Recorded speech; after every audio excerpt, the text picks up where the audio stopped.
We are fixing PayPal when it refuses to let you transfer your money out. Let us handle this issue right now by checking for account limitations. First, open your web browser, log into PayPal, and click on the notifications bell in the top right corner.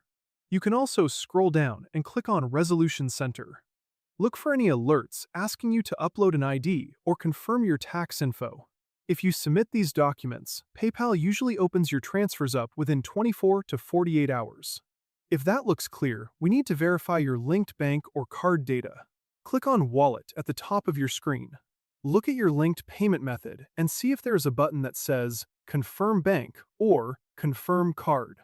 Click that button and follow the quick verification steps. If it says it is already linked but still fails, click on the card or bank, scroll down, and click Remove Bank.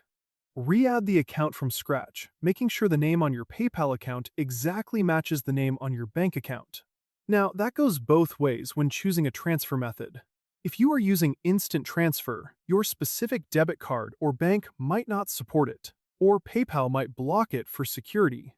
In my case, switching to a standard transfer solves the problem.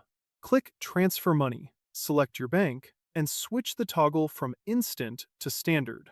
It takes 1 to 3 business days instead of minutes, but it clears a different security path. The important thing is to avoid triggering the automated security algorithm. If you keep trying a failed transfer over and over, PayPal treats it as a hacking attempt and locks your funds tighter.